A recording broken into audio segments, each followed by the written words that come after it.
पर यहां समझना जरूरी है कि गांधी के लिए लाइन में खड़ा हुआ आखिरी आदमी जरूरी था हिंदुस्तानी पहचान बनाने के लिए। एक ऐसी जगह, एक ऐसा समाज जिसके अंदर ना इंसान बराबर थे, क्योंकि बड़ा ऊंची जात का नीची जात के बराबर कैसे हो सकता है। और समझ लीजिए कि मैं हिंदुओं के बारे में बात नहीं कर रहा हूं, मुसलमानों के अंदर भी यही मौजूद था।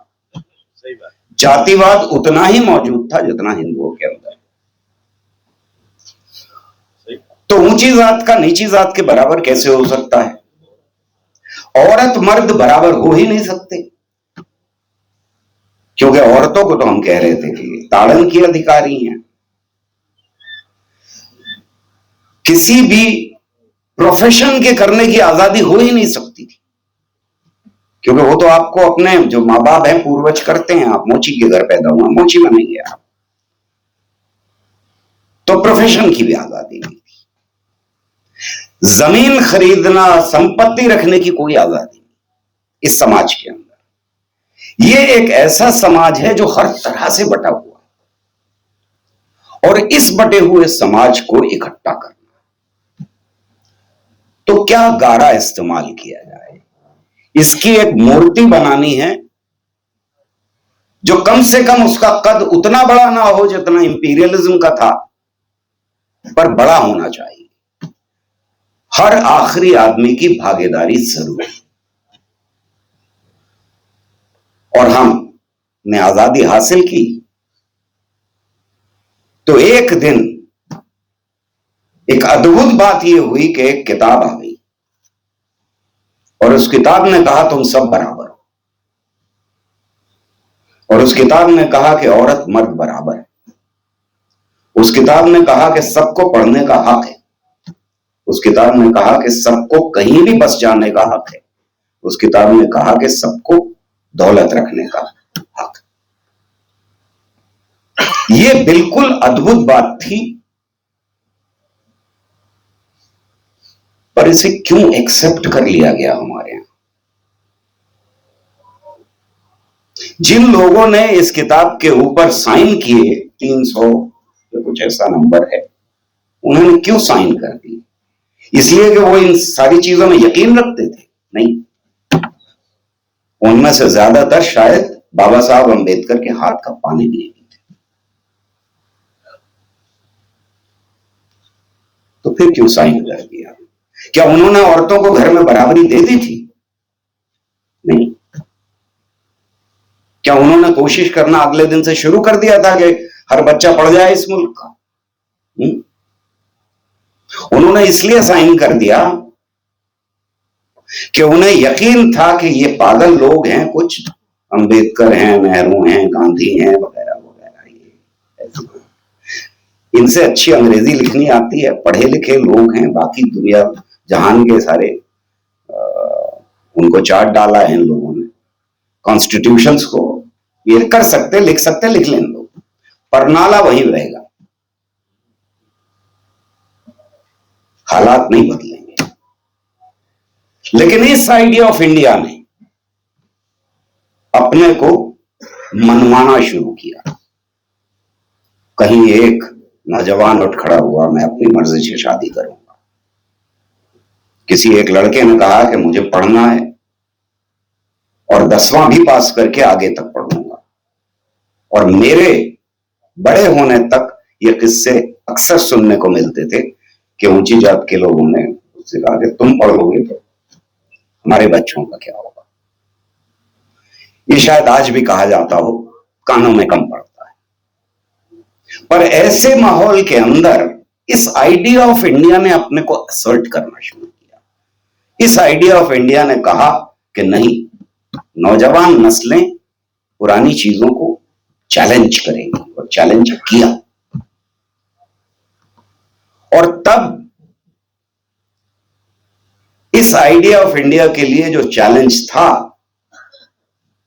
क्योंकि मुस्लिम फंडामेंटलिस्ट को तो पाकिस्तान मिल गया, उन्होंने जो पाकिस्तान का हाल किया और अपनी जनता को जिस तरह से रौंदा पिछले 75 साल में, वो हमारे सामने है। तो मुस्लिम फंडामेंटलिस्ट को आजादी मिली अपनी जनता को रौंद देने की। आज भी खबर है कि बॉम्ब ब्लास्ट हुआ है। ये हालात उन्होंने पैदा किए। हिंदू फंडामेंटलिस्ट के दिल में दर्द रह गया कि ये क्या किताब लिख दी, ये नेहरू के हाथ में चली गई लीडरशिप, ये मौलाना आजाद कहां से ठेकेदार बन गए वगैरह वगैरह। तो जब कॉन्स्टिट्यूशन अपने को असर्ट कर रहा था, आइडिया ऑफ इंडिया अपने को असर्ट कर रहा था, तब वो फोर्सेस उठना शुरू हो गई जो नहीं चाहती कि औरत मर्द की बराबरी हो, इंसानी बराबरी की बात हो, भाईचारे की बात हो, नॉन वायलेंस की बात हो, जो प्रियम्बल में हम लिख रहे हैं।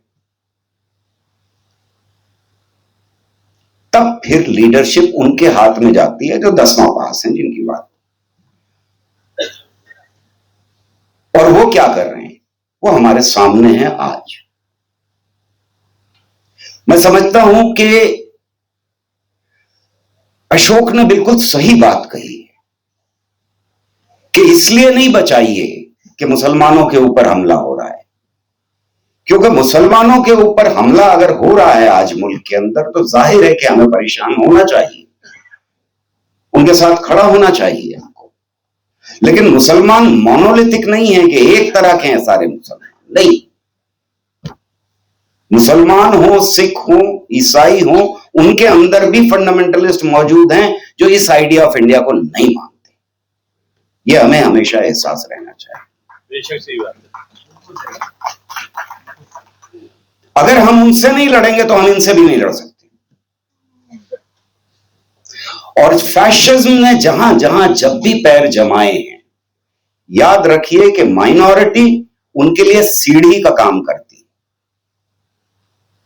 वो माइनॉरिटीज के खिलाफ नहीं है, ये उनकी पॉलिटिक्स है, ये उनकी सियासत का हिस्सा है। नफरत फैलाना उनका मकसद है। जिस नफरत से सियासत फलेगी, मैं अक्सर सोचता हूं कि अगर ये अमित शाह और मोदी पाकिस्तान में पैदा हुए तो क्या कर रहे होते। मान लीजिए मुसलमान घरानों में पैदा हुए तब क्या कर रहे होते, जर्मनी में पैदा हुए होते तो क्या कर रहे होते, ईरान में पैदा। ये सियासतदान है और ये उनकी सियासत है। तो इस सियासत को समझ के ही आप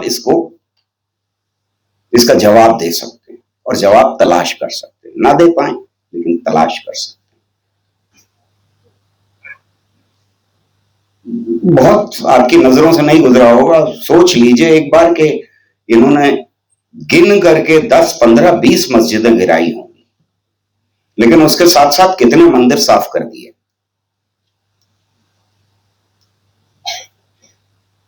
मेरा मानना यह है कि कोई स्टडी नहीं है, अभी तक डेटा नहीं है हमारे पास, लेकिन मंदिर जितने गिराए गए हैं उनका नंबर डेफिनेटली ज्यादा होगा। तो ये इनकी सियासत है। आज आपकी जरूरत है, कल किसी और की जरूरत होगी नफरत फैलाने के लिए। पाकिस्तान में एक दुश्मन से काम नहीं चला, हिंदुओं का निपटारा हो गया, तब फिर उन्हें महाजिर ढूंढने पड़े, कादियानी ढूंढने पड़े, शिया ढूंढने पड़े, और अब बरेलवी भी ढूंढ लिया। तो यहां ये एक पे नहीं रुकेगा मामला। वक्त इंतजार कीजिए, गुजरने दीजिए थोड़ा सा। सवाल यह है कि इस आइडिया ऑफ इंडिया को बचाना है या नहीं, और अगर बचाना है तो फिर हमें मिलकर के आवाज उठानी पड़ेगी। आप हिंदू हैं या मुसलमान हैं, आप सिटीजन ऑफ इंडिया जरूर हैं। और आज इस सिटीजनशिप के ऊपर बड़ा हमला है। पहले सीए का इस्तेमाल करके कोशिश की गई, अब एसआईआर के नाम से हो रही। ये आइडिया ऑफ इंडिया के ऊपर हमले हैं और हमें ये मिल करके ही लड़ाई लड़नी होगी, क्योंकि अब सत्ता इनके हाथ में है।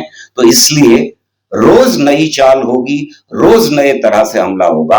अगर आपको कॉन्स्टिट्यूशन में यकीन नहीं है तो मुझे आपसे कुछ नहीं कहना, लेकिन अगर आपको इस मुल्क के आईन में यकीन है, इस आइडिया ऑफ इंडिया में यकीन है, तो ये लड़ाई आपकी लड़ाई है, मेरी लड़ाई है, हम सबकी लड़ाई है। और दुश्मन आपके बीच में भी हैं, उधर भी हैं, जो इस आइडिया ऑफ इंडिया को रिजेक्ट करते रहे हैं। लेकिन 1857 दुनिया का सबसे बड़ा विद्रोह, सबसे बड़ा इनकलाब था उस वक्त तक जितने इनकलाब हुए थे, ये मेरा मानना है। और उसके ऊपर जो बाद में जुल्म ढाया गया और जुल्म की हदें पार की गई, उसकी भी उतनी बड़ी मिसाल उससे पहले हिस्ट्री में नहीं मिलती। बाद में हमारे पास हैं, लेकिन 1857 ने इंसानियत को हिला दिया दोनों तरह से। हम हार गए ये जंग इंपीरियलिज्म के खिलाफ, और अगर देखें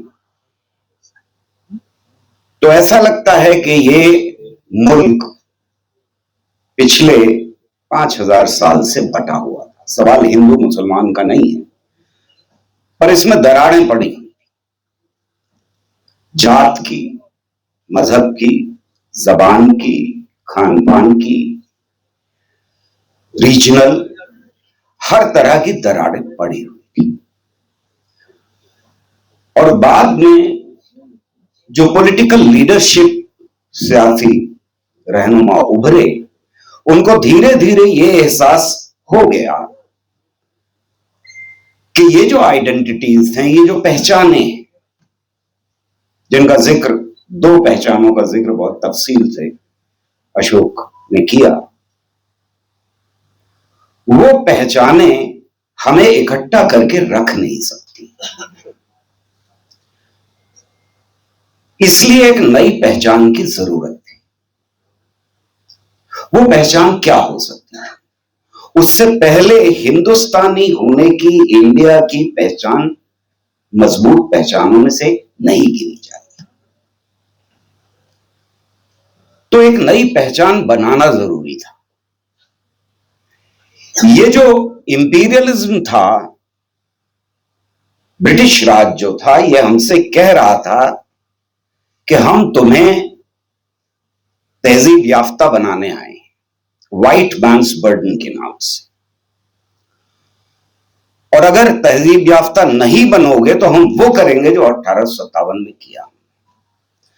हम इतने ताकतवर हैं कि हमारी सरकार का सूरज दुनिया में नहीं डूबता। तो ये जो इंपीरियलिज्म की पहचान थी, ये देव कामत थी, और इससे टकराना मुश्किल काम था। लेकिन ये कहने वाले लोग मौजूद थे कि हिंदुस्तान को अगर आजाद होना है तो फिर हम राज करते थे, इसके ऊपर अंग्रेज हमें देके जाएं। ये मुस्लिम फंडामेंटलिस्ट थे, राजे रजवाड़े थे। और दूसरी तरफ हिंदू फंडामेंटलिज्म ये कह रहा था कि हम एक सदी से ज्यादा से गुलाम रहे हैं, पहले मुसलमानों के और बाद में अंग्रेजों के, तो ये मुल्क हमारे हाथ में दिया जाना चाहिए। ये दो पहचानें टकरा रही थी, जिनका जिक्र अशोक ने बहुत खूबसूरती के साथ आपके सामने रखा। और ये एहसास कि ये पहचाने काफी नहीं है एकता पैदा करने के लिए, ये एहसास गांधी के आने के बाद बढ़ता चला जाता है। और तब एक नई पहचान पैदा होती है जिसे हम हिंदुस्तानी होने की पहचान कहते हैं। वो आइडिया ऑफ इंडिया पैदा होता है जो सबको बांध के रख सके। मैं गांधी को इस नजर से नहीं देखता कि उन्होंने बड़ा काम किया कि अछूत लोगों के साथ बैठ गए वो जाकर के, और उन्होंने कहना शुरू किया कि ये सबसे बड़ा अभिशाप है, और जो हम गुनाह करते आए हैं, बिहार का भूकंप जो आया है वो भगवान ने हमें दंड दिया है, जिसके ऊपर बड़ी बहस हुई गांधी की। लगातार बहुत बहुत शुक्रिया।